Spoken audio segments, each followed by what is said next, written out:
शरद पवारांनी पाठीत खंजीर खुपसला हे वाक्य तुम्ही आजवर अनेकदा ऐकलं असेल, पण पवारांनी असा नक्की काय पॉलिटिकल गेम केला होता की हे वाक्य महाराष्ट्राच्या राजकारणात अजरामर झालं? ही आहे एक अशी स्टोरी जिने शरद पवार या व्यक्तीची राजकीय कारकीर्दच बदलून टाकली।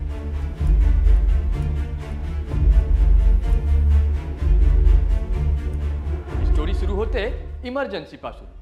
1971 सालच्या इलेक्शनच्या वेळी सरकारी यंत्रणांचा चुकीचा वापर केला म्हणून 12 जून 1975 ला इलाहाबाद हायकोर्टाने इंदिरा गांधी यांना दोषी ठरवलं। तसंच ती इलेक्शन रद्द करून पुढील 6 वर्षांसाठी इंदिरा गांधी यांना इलेक्शन लढवण्यास बंदी घातली। देशभरात इंदिरा सरकारविरुद्ध आंदोलन सुद्धा झाले। हे सगळं रोखण्यासाठी इंदिराजींनी देशभरात इमर्जन्सी म्हणजेच आणीबाणी लादली। भाइयों और बहनों, राष्ट्रपति जी ने आपातकाल की घोषणा की है। ही आणीबाणी 21 मार्च 1977 ला मागे घेण्यात आली आणि देशात नव्याने लोकसभा निवडणुका घेण्यात आल्या। या निवडणुकीत इंदिरा गांधींची काँग्रेस हरली। महाराष्ट्रात तर काँग्रेसचे फक्त 20 खासदार निवडून आले। तसं बघायला गेलं तर आणीबाणीनंतरच काँग्रेस फुटली। इंदिरा गांधी सपोर्टर आणि मूळ काँग्रेस सपोर्टर असे 2 गट पडले। यशवंतराव चव्हाण आणि ब्रह्मानंद रेड्डी यांनी इंदिरा गांधींचं नेतृत्व नाकारलं आणि रेड्डी काँग्रेसची स्थापना झाली। महाराष्ट्रातही त्यामुळे 2 गट पडले। वसंतदादा पाटील, शरद पवार ही मंडळी रेड्डी काँग्रेसमध्ये जॉईन झाली, तर नासिकराव तिरपुडेंसारखे नेते इंदिरा गांधींसोबत राहिले।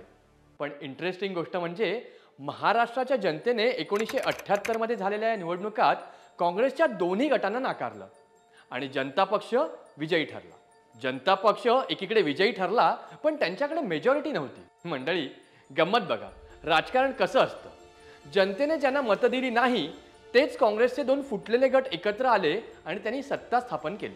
7 मार्च 1978 रोजी रेड्डी काँग्रेसचे वसंतदादा पाटील यांनी मुख्यमंत्री पदाची, तर इंदिरा काँग्रेसच्या नासिकराव तिरपुडे यांनी उपमुख्यमंत्री पदाची शपथ घेतली। त्याच सरकारमध्ये शरद पवार हे उद्योग मंत्री होते। मात्र हळूहळू दोन्ही सरकारमध्ये वाद वाढले आणि हे सरकारही पडलं। तर झालं असं की 1978 साली पावसाळी अधिवेशन सुरू असताना शरद पवारांनी 40 आमदारांना घेऊन पक्षाला रामराम केला आणि ते सरकारमधून बाहेर पडले।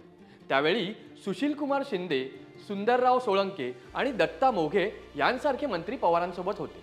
वसंतरावांचे सरकार अखेर कोसळले। या घटनेचा वसंतरावांना मोठा धक्का बसला।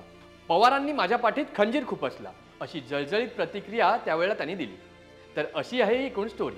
पक्ष फोडल्यानंतर पवारांनी आपल्या गटाचं काँग्रेस समाजवादी गट असं नाव बदललं आणि इंटरेस्टिंग म्हणजे विरोधक असलेल्या जनता पक्षाची हातमिळवणी करत पुरोगामी लोकशाही दल म्हणजेच PULODची स्थापना करून नवीन सरकार बनवलं।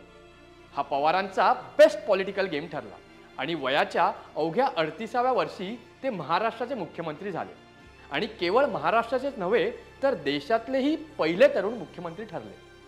पण हा सगळा ड्रामा इथे संपला नाही। तिकडे केंद्रात पुन्हा एकदा इंदिरा गांधींचं सरकार स्थापन झालं आणि त्यांनी पंतप्रधान पदाची शपथ घेतली। हे घडत असताना इकडे जनता पक्षातही फूट पडली। महाराष्ट्रात पवारांचं सरकार धोक्यात आलं। महाराष्ट्रातल्या खासदारांनी तेव्हा पंतप्रधान इंदिरा गांधींना महाराष्ट्रातलं सरकार बरखास्त करण्याची मागणी केली। 17 फेब्रुवारी 1980 रोजी इंदिरा गांधींच्या शिफारसीनुसार पवारांचं पुलोद सरकार बरखास्त करण्यात आलं आणि महाराष्ट्रात राष्ट्रपती राजवट लागू झाली। त्यानंतर 1980 ला पुन्हा इलेक्शन झाले आणि त्यात पवारांच्या काँग्रेसचा पराभव झाला। पुढची 6 वर्ष पवारांनी स्थापन केलेली समाजवादी काँग्रेस पार्टी विरोधी पक्षात बसली। 1987 साली मुख्यमंत्री पद मिळणार म्हणून पवारांनी पुन्हा वेगळा डाव खेळत राजीव गांधींच्या नेतृत्वाखाली इंदिरा काँग्रेसमध्ये आपला पक्ष विलीन केला आणि नव्याने राजकारण सुरू केलं। म्हणजे ज्या पक्षातून ते बाहेर पडले होते तिथेच परत येऊन थांबले। तर अशी आहे ही एकंदरीत स्टोरी। हा व्हिडिओ आवडला असेल तर नक्की कमेंट करा आणि HBTला सबस्क्राइब करायला विसरू नका।